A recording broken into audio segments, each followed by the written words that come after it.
Okey, selamat datang ke penerangan kita kali ini. Hari ini kita tak buang masa, kita terus terjun ke dalam satu siasatan forensik. Tapi ini siasatan teks, okey? Kita nak kaji satu naskah yang rasanya paling banyak didebatkan dalam sejarah dunia. Kita akan tengok teks ni dari satu sudut yang sangat berbeza. Kita akan rungkai bahasanya satu persatu secara objektif. Jadi, persoalan utama yang kita nak jawab hari ni memang menarik. Adakah Surah 9 ni sebenarnya satu piagam atau tiket untuk berperang tanpa henti? Untuk jawab soalan ni, kita kena letak ke tepi dulu segala bebanan sejarah yang dah berabad-abad tu. Kita cuma akan fokus 100% pada akar kata literal bahasa Arab dan konteks terdekat ayat-ayat ni. Ya, kita hanya berpandukan data teks yang ada depan mata kita sahaja. Supaya siasatan kita ni tersusun dan objektif, ini plan hala tuju kita. Kita akan tengok bab paling kontroversi, kemudian kita letak ayat pedang dalam konteks sebenar, lepas tu kita nyahkut bahasa Arab asalnya, kita teliti kritikan terhadap struktur agama dan akhir sekali kita cari apa makna sebenar taubah. Baik, jom kita mula. Kalau kita bandingkan pandangan tradisional dengan pembacaan linguistik, perbezaannya memang ketara. Tradisi selalu anggap teks ni macam satu mandat tentera yang terbuka. Kononnya ia membatalkan semua ayat-ayat damai yang lain. Tapi, bila kita gali dari sudut linguistik asalnya, ia mendedahkan satu set arahan yang sangat spesifik, terikat dengan masa dan sebenarnya ia hanyalah satu bentuk pertahanan yang berkadar. Okey, kita masuk bahagian pertama. Bab paling kontroversi. Kita nak fahamkan stigma dan latar belakangnya dulu. Ada sebab kenapa teks ni dipandang dengan perspektif yang sangat keras. Pertama, ia satu-satunya bab yang tak bermula dengan basmalah. Ramai anggap ini tanda kemurkaan. Lepas tu, ia mengandungi apa yang selalu dipanggil ayat pedang. Teks ni juga bercakap terus kepada golongan munafik masa kempen Tabuk yang sangat kritikal. Dan ia dedahkan rancangan pembinaan sebuah masjid yang dibina semata-mata untuk pecah belahkan masyarakat. Fakta-fakta ni tunjukkan yang masa tu komuniti ni berada dalam keadaan tegang yang amat sangat, ditambah pula dengan ancaman subversif dari dalam. Sekarang kita beralih ke bahagian kedua. Kita nak letakkan ayat pedang ni dalam konteks. Macam mana? Kita guna teknik zoom out atau lihat gambaran yang lebih luas. Okey, mari kita zoom out sikit pada ayat yang kelima ni. Poin yang paling kritikal dekat sini, secara tradisinya, ayat ni selalu dianggap sebagai satu perintah terbuka yang menakutkan untuk paksa orang masuk agama. Memang, kalau anda baca ayat ni sekerat-sekerat, bunyinya macam satu pengisytiharan perang yang sejagat. Tapi, cuba baca ayat yang betul-betul selepas tu.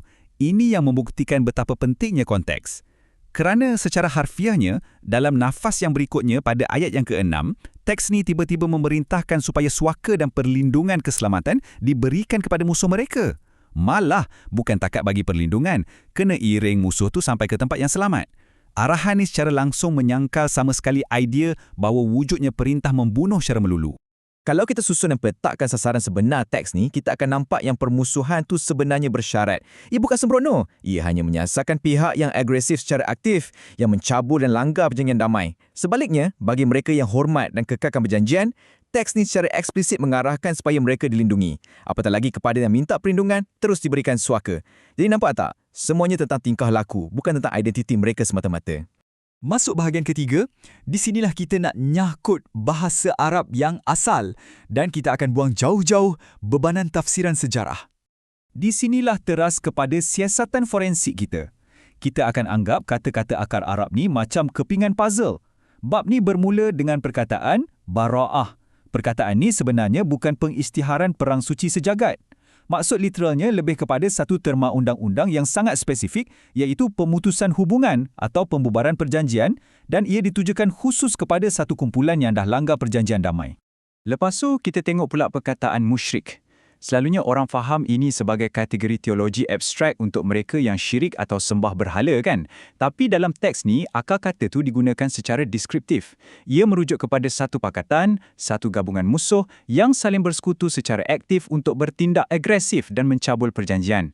Jadi, ia merujuk kepada kumpulan yang bersekongkol untuk musnahkan komuniti tersebut.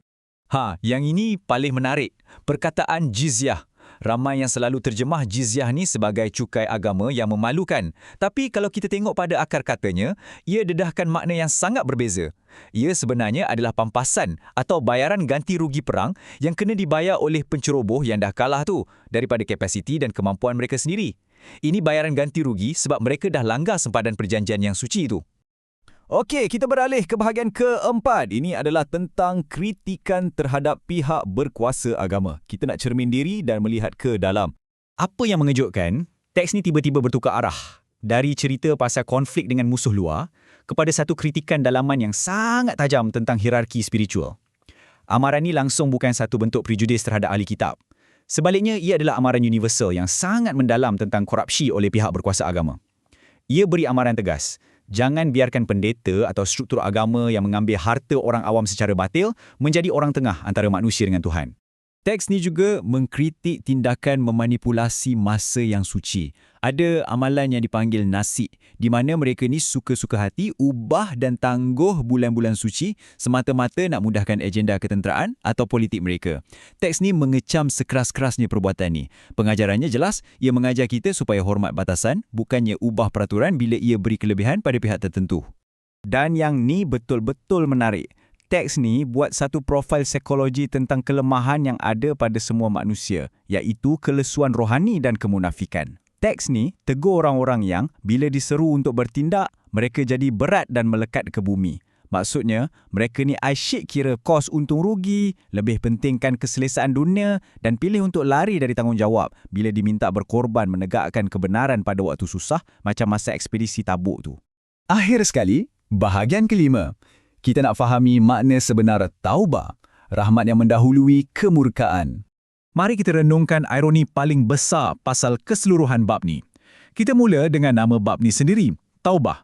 Perkataan taubah ni, ia bukan bermaksud paksa orang masuk agama tau. Secara literal, akar katanya bermaksud berpusing kembali atau kembali kepada keadaan yang asal. Jadi, ini adalah tentang menghentikan permusuhan dan kembali wujudkan hubungan damai atau hidup berdampingan secara harmoni. Kalau kita patah balik kepada ayat kelima yang terkenal tadi tu, syarat untuk capai keamanan tu sebenarnya memang dah terang lagi bersuluh.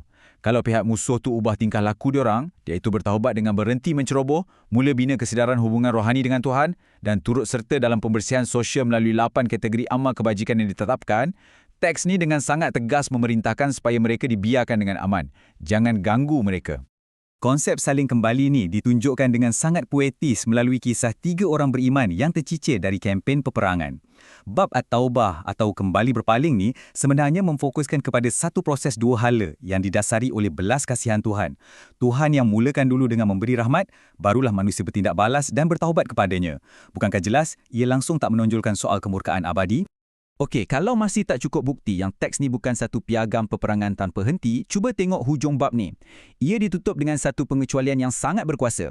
Dinyatakan bahawa, walaupun masa konflik tengah memuncak, mesti ada satu kumpulan yang dikecualikan dari berperang supaya mereka boleh tinggal kat belakang untuk menuntut ilmu. Menuntut ilmu dan memelihara keintelektualan komuniti adalah satu kewajipan yang kekal dan jauh lebih utama berbanding konflik fizikal. Sebelum kita berpisah, saya nak tinggalkan anda dengan satu persoalan yang akan buat kita berfikir panjang. Kalau kita kaji secara linguistik ke atas bab yang dianggap paling ganas ni, dan ia mendedahkan yang maksud sebenarnya adalah tentang pertahanan diri yang proporsional serta belas kasihan Tuhan, macam mana perkara ni merubah pemahaman kita terhadap keseluruhan teks selama ni? Bila kita buang beban sejarah tu dan tengok secara jujur pada perkataan asalnya, ia seakan merombak semula keseluruhan naratif tentang apa yang kita sangka kita tahu kan? Fikir-fikirkan. Terima kasih kerana sudi meluangkan masa bersama saya dalam penerangan kali ini.